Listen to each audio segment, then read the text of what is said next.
Good evening to all of you faithful viewers of Equinoxe Television. Thank you so much for joining us on this edition of the news. We apologize for the late start. We begin right away with our major stories as usual. Journalists in the northwest region of Cameroon today took to the streets of Bamenda to denounce the brutal killing of their colleague Anyen Denso. The media men and women carried placards asking for justice to take its course for their colleague's death, reiterating that journalism is not a crime. Our northwest-based regional correspondents will be telling us more about the level of insecurity in the two English-speaking regions of Cameroon, the northwest and the southwest, to be more precise, and how journalists are most often caught between the devil and the deep blue sea. That is our lone story for tonight. You're all welcome.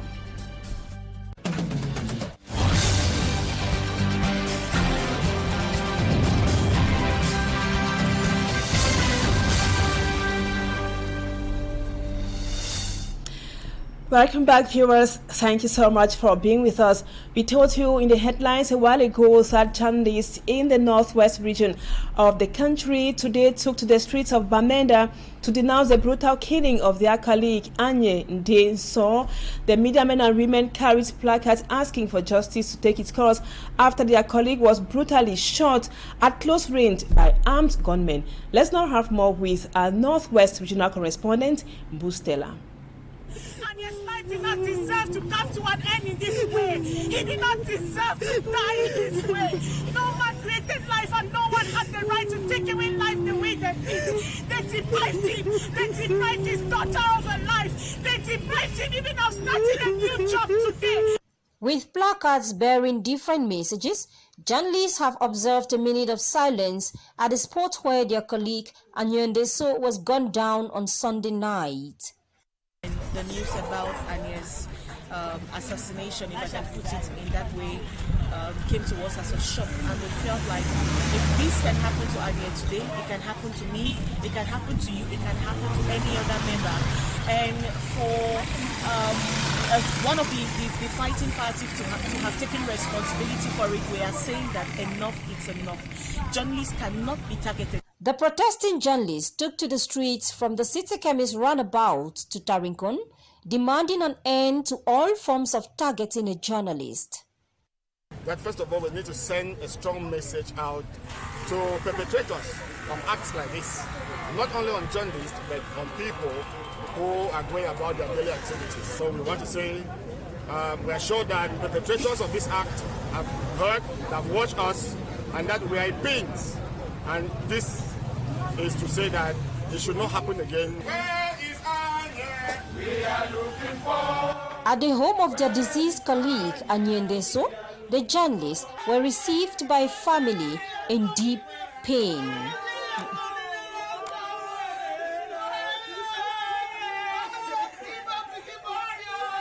Anyen Denso is the second journalist to be killed in the northwest region since the armed conflict, which has killed over 6,000 people and displaced over 700,000 others, according to the International Crisis Group. Journalists cry, listen, cry,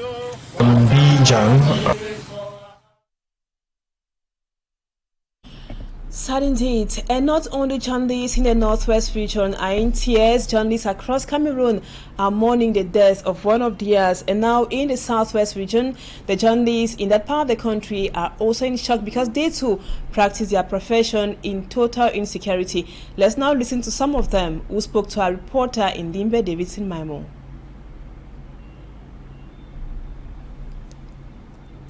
Jang of Ocean City Radio Limbe, at a time when we just celebrated World Press Freedom Day, calling on the powers that be to protect journalists and grant us more freedoms. Our colleague is shot dead on the aftermath of World Press Freedom Day, which is appalling. It's not enough for government to issue a communique that it was perpetrated by Amber, but they should take a step further to investigate so that the perpetrators are brought to book, because anybody without who is not an official of government carrying arms now is just tagged as Amber. So it's not enough. We are calling on the powers that be to carry out a thorough investigation to uncover the perpetrators and bring them to book. We are also talking within a context where our other colleague Martinez Zogo was brutally murdered some months ago, and till date we still don't know where the case is. So it tells a very bad image about Cameroon. My name is Raymond Jumenjikan. I work with Glorious Vision TV in Limbe and likewise Eden Radio. I really want to condemn the killing of our colleague in the Northwest region. It's a very sad day for us, and of course this is apparently what I call the symptoms of the crisis we are having in the Northwest and Southwest region. And so we are calling on the powers that be to be able to bring the crisis to an end so that we should stop the killing of Cameroonians, not only journalists, but Cameroonians, be they state military, be they amber fighters, or be they media men in this country. Enough blood has been shed, and it's time for us to stop the bloodshed. I'm Tastan. We will be coming back to that. That would be in the second part of the news. Now we talk something else. The mother of a newborn baby recently abandoned in Quen in Bamenda in the Northwest region is now looking for her child after she says she has repented from her action. She was found in Mamfe in the Southwest region by the police. Commissioner Kabai Eric of the Mamfe Police District qualified the act of abandoning a baby as criminal. Babila Jonathan tells us more. She was compelled by violence, frustration, and abandonment to abandon her 8-day-old baby.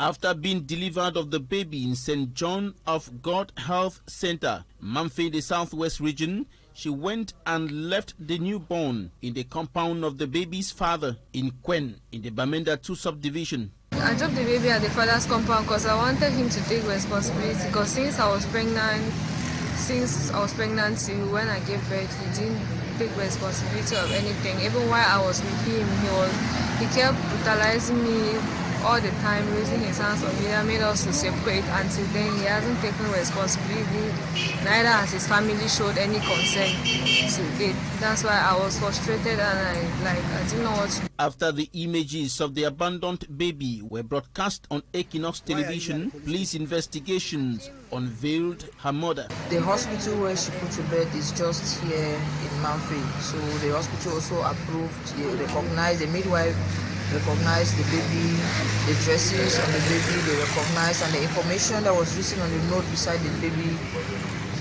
correspond with that which is in the record of the hospital. So that's how we got to know, and they gave her name. So I had, since it was my junior sister, I had to call the peacekeeping force. Very angry is when she say she has advanced, and it is not her first baby. This is the third year. So it's a bad attitude. It's very wicked. Again, no. The 22-year-old mother is now looking forward to having her baby back. I beg for forgiveness. I'm sorry. I didn't mean to do it. I have regrets now why I did it, but it's just out of frustration and depression that I did it. I'm ready to amend for everything that happened and take back my baby. I have come now to encourage all these girls that after you have taken time to stay with this child in your womb for 9 months, why then do you have to reject the child? As a council, we are going to encourage and we are going to support this girl. Human rights advocates condemn the act of abandoning a child, but also the conduct of men who impregnate women and abandon them with the pregnancy, pushing them into frustration and depression. And now to the Mungu Division. The divisional officer from Banga, Nkefo Christian, has visited the scene where 3 security officers and a civilian were killed in an ambush that was on Labor Day, May 1, 2023. We are talking about Machuke. While reinforcing security measures, he called on the population to collaborate with security forces. Lucy Liengu is here to tell us more. A week after the deadly attack in Matuke village that caused the lives of 3 security officers on patrol and a civilian, the population still live in fear. He says the government should impose measures so that all these atrocities can stop. According to the president of bike riders of Pendamboko, it is the second time a bike rider is killed. Because Mr. Serve as a syndicate president for bike rider for the zone. As the president of Koto Pendamboko zone, I can say this is the second time a bike rider is being killed. We plead on the government to improve the standards of military officers by providing a car for them to go for patrol. Some level, may they issue them a car where they feel to make their patrol there. To reinforce measures, the divisional officer of Mbanga, Careful Christian, visited the scene. We want to inform or make the population understand that with this situation they are not supposed to panic, they are not supposed to be afraid. For the government of the Republic will take all the necessary measures. I want to assure them that the government of the Republic take all the necessary measures to restore peace. What we need from them is collaboration. We need to inform and on time the forces of law and others, all the authorities on new arrivals in the village. As part of security measures, the divisional officer ensured that the main road leading to Matuke village is enlarged and cleared. The population wish security be tightened so that they can live without fear. And now on to something else. The Bishop of Eseka, the Eseka Diocese, has called on the population of the Mbeng village in the Matom subdivision to make more children and also multiply the earth. The Bishop was speaking during his very first pastoral visit since he was ordained as Bishop of the Eseka Diocese. For me, Armstrong Sander is on that beat. Bishop of the Eseka Diocese was on his maiden pastoral visit 2 years after his installation as Bishop of Eseka in the Nyongankele division of the Central Region. On the bumpy and the very bad state of the road, the Bishop moved through parishes and pastoral zones within the Matom subdivision. At the Mbeng Chapel, the man of God challenged villagers to make more children, multiply in order to effectively grow the area, which he says has very little children. Highlighting that Mbeng was a historical village, the bishop, who spent 2 days in the village, called on Christians and villagers in general to be ambassadors of peace, harmony and progress. C'est d'abord une découverte. Et quand on découvre, on fait silence, médite cela dans son cœur pour comprendre tout ce qu'on a vu. Before rounding up his visit in Mbeng, Bishop Achille Eyaba sent a strong message against hatred, tribalism and division. The bishop told the local population that God is love and whoever is in God should live by his commandment of love. We now move on to the far north region of Cameroon, where access to potable water remains a major challenge or problem faced by the population of Mufu South in the Mokolo subdivision of the far north region. Women and children are forced to spend the whole night in front of the lone borehole in the area waiting for their turn to fetch the precious liquid. Many say the shortage of water accounts for the numerous cases of waterborne diseases such as cholera. Immaculate Fogwe reports on the suffering of the population. Residents of Mofo South in the Maritenaga division, Far North region, scrambling for water. It is almost midnight, but these gallons queued up in a line are still waiting to be filled. Seated on the floor with others lying on the ground, these women and children are anxiously waiting for their turn to fetch water before returning to their respective homes found several kilometers away. We have been here for over 3 hours but unable to fetch water. Sometimes the water stops flowing and comes back only after 3 hours. It's really challenging. The quest for the precious liquid has greatly impacted the performance of pupils and students in the area. Every day we are punished in school by our discipline master because we arrived late. This is because we have to fetch water every morning before going to school. For those who could not wait any longer, relying on this doubtful source is the lone option.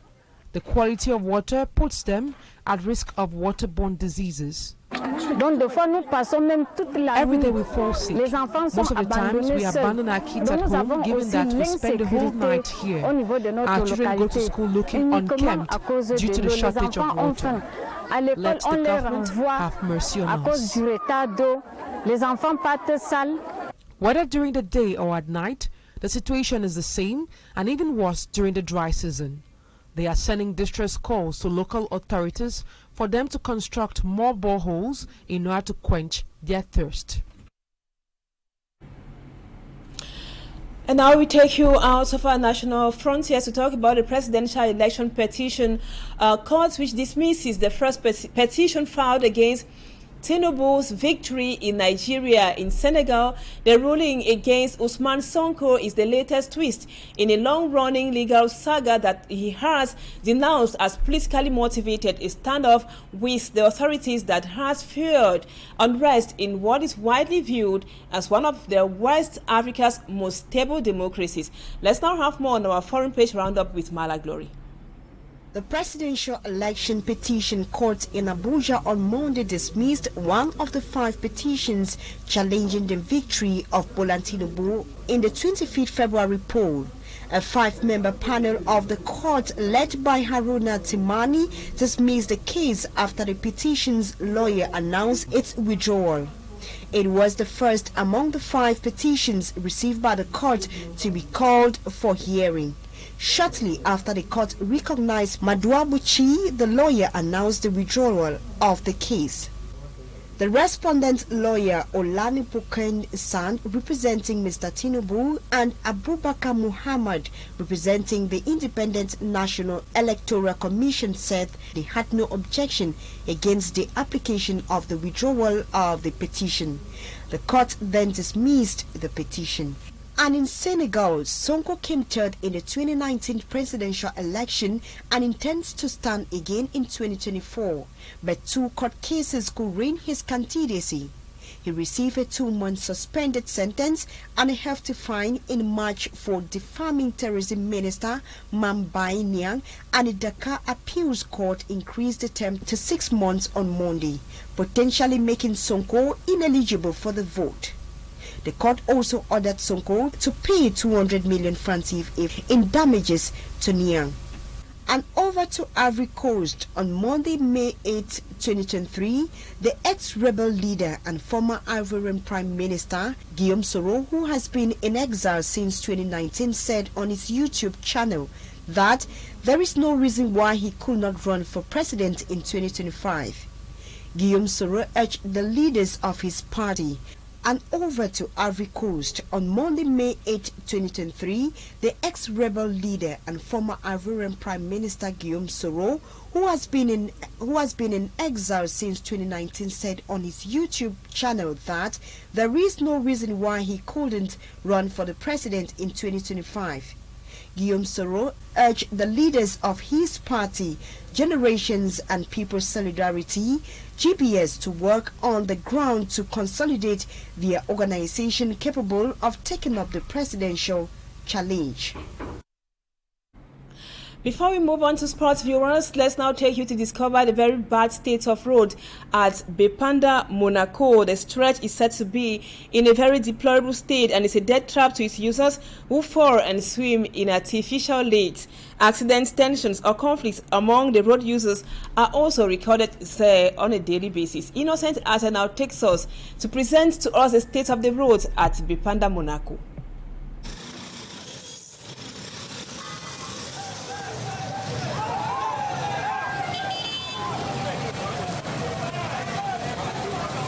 A bike rider and a woman he is transporting plunged into this artificial swimming pool found on the Monaco stretch of roads leading to the Bepanda Omnisport Stadium. It is not his fault, but the states of the cratered road stretch begging the Douala City Council authorities to rehabilitate it with good faith. Avec tous les investissements qu'on a eu à faire pour rénover ce stade, regardez un peu la route qui va vers le stade. C'est vraiment déplorable. Et les motos tombent là tous les jours. Le matin, il n'y a plus de circulation, tout est vraiment à l'arrêt. Maman, la route est complètement gâtée. Nous, on n'arrive pas à circuler. Parfois, tu prends la moto en quittant marcher sans ça pour ici là. Tu es obligé de porter le sac à pied, marcher. On cale là-dedans, les passagers trempent les pieds dedans pour sortir. Ça ne va pas. Les camions viennent aussi nous bloquer. Les camions calent dedans. Nous-mêmes, on cale. Les motos calent. Ça, c'est une tragédie qu'on ne peut même pas, qui n'a pas de nom. The bike rider is not the first to end up in these artificial lakes formed at Monaco. On Sunday, for instance, over 20 persons on board motorbikes, beautifully and handsomely dressed, ended up in these pools as swimmers after it rains with water covering the deep craters.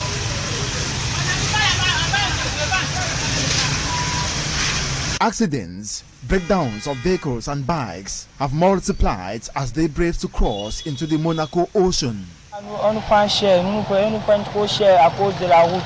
Il y a d'autres personnes même qui font même des fois l'effort même de passer, mais tous nous tombons, nous sommes tombés tous dans l'eau.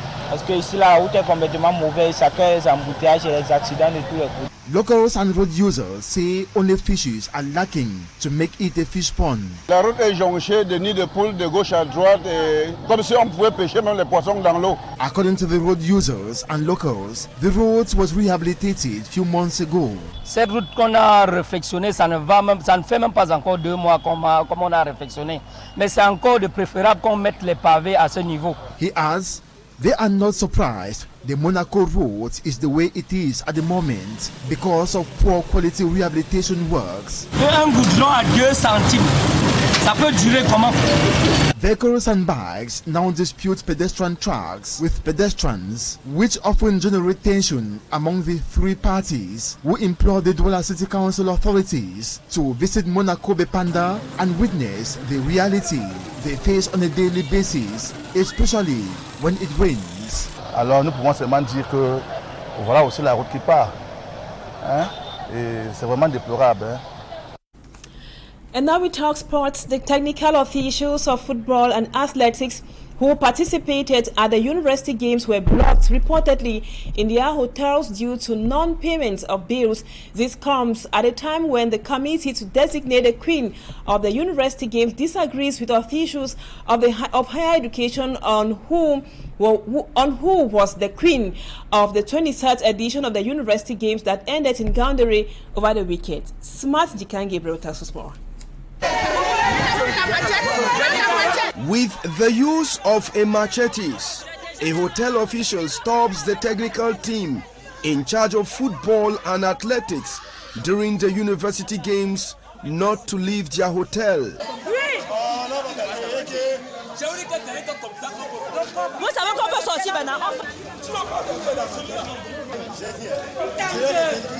At the other end, those who were already set to leave were blocked at the gate.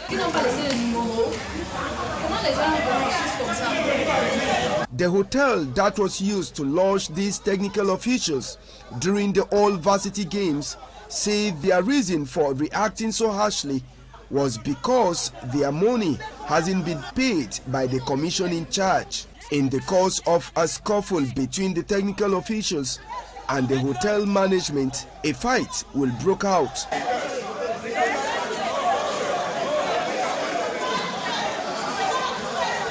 The horrible incident brought to limelight the other side of the university games that ended over the weekend. Another ongoing argument after the university games is on who was actually the queen of the games. While the technical experts designated Adele Mafungam Tenke of the Institute Sianto of Yaoundé as the queen of the games with 3 gold and 1 bronze medal because they were individual medals, the technical officials were surprised to get the name of Abone Kompane of the University of Yaoundé 1, who won 3 gold medals as the queen of the games. The argument put up by the technical officials was that the names of Abone Kompane did not feature on the list of the University of Yaoundé 1 for those who participated in the 4x400 meters relay race, in which they claimed she won gold. Affair a swift. Thank you, Smart, for that report, viewers. It brings us to the end of this edition of the news. We thank you so much for always being with us. We thank you for always being faithful. Don't go away. Our programs continue as usual. The news in the French language comes up.